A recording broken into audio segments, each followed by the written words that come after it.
Welcome to Swamp Meg. I've decided it's the new hit television series that's going to wipe the floor of swamp men. So we're out here exploring Florida for free. I've decided that in my blogs I'm going to be doing a few Florida files because everybody is so quick to go and explore the world and they're so quick to jump on a plane and fly to a different country, but we rarely travel and explore our own state and our own backyard, and that's something that I've realised recently. So for the next year, while we're based in Florida, we're going to be exploring Florida. So before we start, I'd like to do a shout out from the swamp to everybody that's given me amazing feedback for the blog in the last week. So to Kirsten, aka Professor YouTube, Mike Raymond, Therese, who I've decided you're my new marketing manager, and to Frizz. It's been amazing the feedback that you've given me, and thank you so much. So we're out here in Bird Rookery Swamp, which is at the very top of the very start of the Florida Everglades, and Bird Rookery Swamp is it's got a 1,400-foot boardwalk which connects to about a 12-mile hiking trail. So we're going to be walking for a while today, but that being said, if you don't feel like walking for hours on end, then you can bring your bikes out because there's a great bike trail as well. So the trail loops on grass-covered tram roads, and it goes through some of the most pristine natural habitats that Southwest Florida has to offer. Many threatened and endangered animals call this their home, and as you can see we have some Florida tortoises.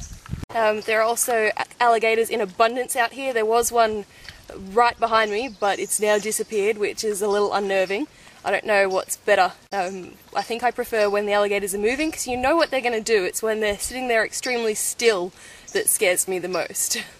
You can also find the Florida panther, black bear and white-tailed deer out here if you're lucky. The Florida panthers are actually very hard to find. They're easier to see in the rainy season because of all of the rain. They actually come out onto the trails to try and get some dry land. We haven't seen one today, but Mike's been hiking in this area for the last few years and been lucky enough to snap some quick shots of them. So being out here in Bird Rookery Swamp is a great glimpse of what old Florida used to be. So this is what pretty much the whole state looked like before they started developing. It's crazy. It's a very wild backyard.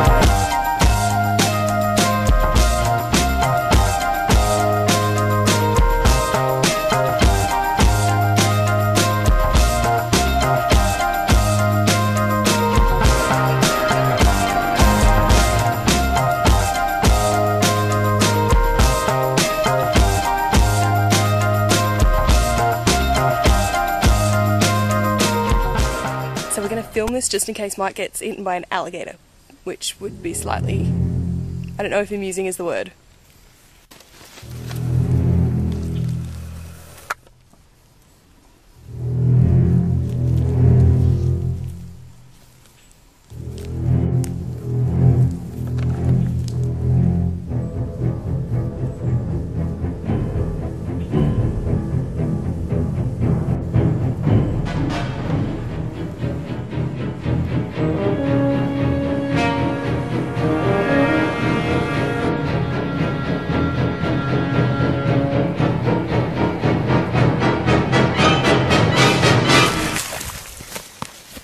My heart is beating like 100 miles an hour. What's really interesting about how quickly and easily alligators can disappear, because if you can see in the swamp just here, I don't know if you can actually see him.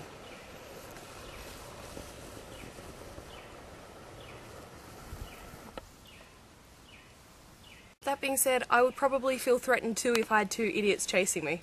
If you are in Florida and you're around alligators, don't under any circumstances feed them. It's required by state law that any alligator that associates humans with food be destroyed.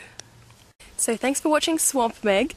It is very rare that alligators will attack. However, if you're harassing them or picking up their babies or swimming with them, then you are sure to get a pretty damn good bite. Now, don't confuse alligators with crocodiles, because if you try any of the stuff we've done today with crocodiles, death is a very certain possibility.